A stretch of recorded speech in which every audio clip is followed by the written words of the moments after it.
प्रतिवर्ष 7 दिसंबर को मनाए जाने वाले सशस्त्र सेना झंडा दिवस कल भी नागौर जिले में उत्साह और हर्षोल्लास के साथ मनाया गया। सेना के अनेक पूर्व जवानों, गौरव सेनानियों और एनसीसी कैडेट्स ने इसमें भाग लेते हुए केंद्रीय सैनिक बोर्ड नई दिल्ली के निर्देशानुसार संपूर्ण दिसंबर को सेवा सप्ताह के रूप में मनाने का लिया है निर्णय। देश की रक्षा के लिए दुश्मनों का मुकाबला कर देश के नाम सब कुछ करने वाले शहीदों को याद करते हुए नागौर शहर के मुंडवा तिराहे पर जिला सैनिक कल्याण अधिकारी कर्नल राजेंद्र सिंह राठौड़ एवं अन्य ने शहीदों को श्रद्धांजलि दी। इस मौके पर जोधा ने बताया कि सशस्त्र सेना झंडा दिवस देश की सशस्त्र सेना के वीर बहादुर सैनिकों और शहीदों को सम्मान देने और बुजुर्ग सैनिकों तथा शूरवीरों को सलाम करने के भाव से मनाया जाता है। साथ ही सेवारत सैनिकों के प्रति समस्त राष्ट्र की एकता और सम्मान की भावना को भी दर्शाता है। इस दौरान सशस्त्र सेना से जुड़े विशेष तरह के झंडे और स्टिकर देकर आमजन से सहयोग जुटाकर धनराशि एकत्रित करते हुए युद्ध में दिव्यांग हुए सैनिकों सहित अनेक परिवारों को पुनर्वास एवं सेवानिवृत्त तथा सेवारत सैनिकों के कल्याण के लिए किया जाता है खर्च। संविधान के प्रति, आर्मी के प्रति और आर्मी में सबसे बड़ा आर्मी के जो ऑफिसर्स के जो ऑर्डर्स होते हैं उनकी पालना के प्रति गदर का जज्बा होता है। एक बार पुनः उन शहीदों को याद करें जिन्होंने देश के लिए काट के और ताले बजा के बोले भारत माता की। पुनर्वास की आवश्यकता है, उनके आश्रितों के पुनर्वास की आवश्यकता है, तो उनके लिए कुछ योजनाएं चलाई जाए और उन योजनाओं में जन भागीदारी शामिल किया जाए। सबसे बड़ी बात यह कि फंड से ज्यादा ये था कि आपको एक अटैचमेंट हो, एक सेना के प्रति समर्पण भाव आम पब्लिक का होना बहुत जरूरी है। तो आप ये आपने कभी जब हिस्ट्री पढ़ी होगी या मीडिया में पढ़ते हैं, आपने देखा होगा कि सेना अकेली युद्ध नहीं लड़ सकती, सेना के साथ जनता होती है तभी वो युद्ध लड़ सकती है। आपने देखें ऐसी सेनाएं ने हमेशा पराजय का मुंह देखा है जहां जनता उनके साथ में नहीं रही होगी। सर्दी बढ़ने के साथ ही बाजार में बिकनी आ रही सब्जियों के दाम अचानक लुढ़क गए। नया आलू 60 रुपये किलो की जगह 30 रुपये प्रति किलो के हिसाब से बिक रहा है, जबकि टमाटर के भाव हैं स्थिर। पिछले 20 दिनों से टमाटर के भावों में किसी प्रकार का नहीं आया है अंतर। व्यापारियों के अनुसार सर्दी बढ़ने से सब्जियों की आवक हो गई है शुरू, साथ ही दामों में भी आ रही है गिरावट। आलू की अच्छी आवक होने की वजह से दाम हो गए हैं कम। वहीं पिछले 20 दिन पहले 40 रुपये प्रति किलो बिक रहे आलू अब 25 रुपये प्रति किलो तक पहुंच गए हैं। कई सब्जियां शादियों की वजह से अभी हैं महंगी। व्यापारियों ने बताया कि शादियों के सीज़न के चलते सब्जियों की डिमांड भी है ज़्यादा, इसलिए भाव बने हुए हैं स्थिर, लेकिन सीज़न खत्म होते ही सब्जी के भाव फिर से गिर जाएंगे। गाजर अभी 20 रुपये प्रति किलो तथा सामान्य मटर 50 रुपये प्रति किलो चल रहे हैं। इनके भाव भी शादियों के बाद गिरेंगे।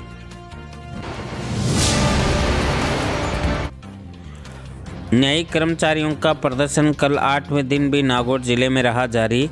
न्यायिक कर्मचारी संघ के जिलाध्यक्ष विनोद भाटी ने बताया कि पिछले कई दिनों से पूरे प्रदेश के न्यायिक कर्मचारी जयपुर के पीड़ित परिवार को न्याय दिलाने की मांग को लेकर सामूहिक अवकाश पर धरने पर बैठे हैं, लेकिन अभी तक उनकी मांगों पर कोई उचित समाधान नहीं हुआ है। उन्होंने चेतावनी दी है कि यदि उनकी मांगें नहीं मानी गई तो इस मामले में अखिल भारतीय अधीनस्थ न्यायालय कर्मचारी संघ भी उनके समर्थन में उतरेगा तथा पूरे देश में के न्यायिक कर्मचारी सामूहिक अवकाश लेकर कार्य का करेंगे बहिष्कार। साथ ही उन्होंने बताया कि अधिवक्ता संगठनों और अन्य सामाजिक संगठनों ने भी उनकी मांगों का समर्थन किया है। जब तक उचित मांगें नहीं मानी जाती हैं तब तक धरना और आंदोलन रहेगा जारी। न्यायिक कर्मचारी एकता जिंदाबाद, आवाज दो हम एक हैं, आवाज दो हम एक हैं, कर्मचारी एकता जिंदाबाद।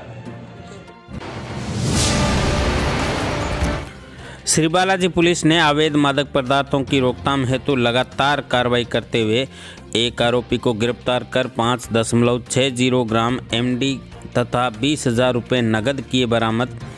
साथ ही परिवहन में प्रयुक्त स्विफ्ट कार को भी जब्त करते हुए पुलिस ने श्री बालाजी बस स्टैंड के निकट आरोपी राम प्रताप बिश्नोई को किया गिरफ्तार। जिले में अब बड़े स्तर पर हो रहे अवैध खनन के खिलाफ जिला प्रशासन तथा खान विभाग युद्ध स्तर पर लड़ने को है तैयार। इसके लिए पहली बार एक विशेष रणनीति बनाई गई है, जिसके तहत खान अभियंता के साथ आरएसी बटालियन की एक टुकड़ी सशस्त्र नियमित गश्त करेगी और इस टीम का एकमात्र टास्क अवैध खनन को हर हाल में रोकना होगा।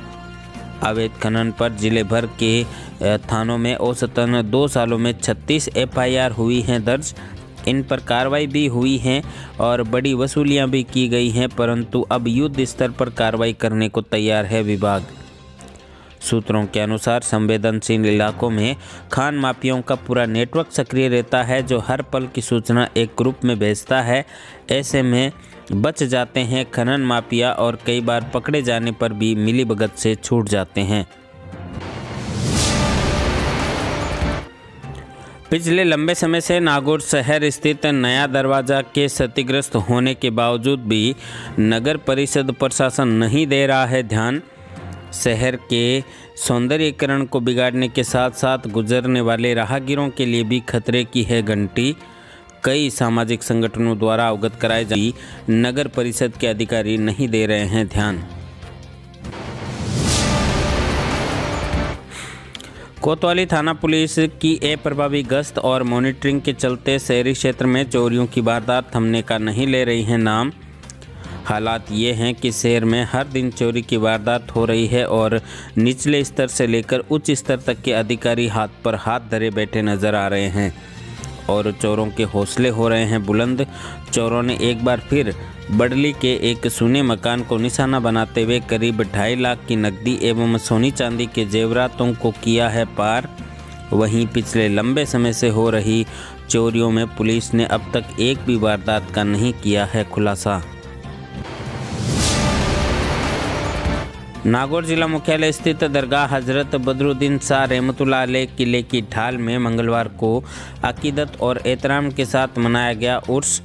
दरगाह के खिदमत गुजार रियाजुद्दीन ने बताया कि तड़के 4 बजे गुल की रस्म तथा शाम को चादर का जुलूस पहुंचा दरगाह तथा इस दौरान दरगाह में बड़ी संख्या में जायरीनों ने पहुंचकर चादर चढ़ाते हुए अकीदत के फूल पेश कर देश भर में अमन शांति और भाईचारे की मांगी दुआएं। वहीं इंतजामिया कमेटी के द्वारा भी इस उर्स के मद्देनज़र दरगाह में किए गए विशेष इंतजाम। यह है न्यूज़ 21 राजस्थान। नागौर जिले और राजस्थान का सबसे विश्वसनीय एवं तेजी से बढ़ता न्यूज़ पोर्टल।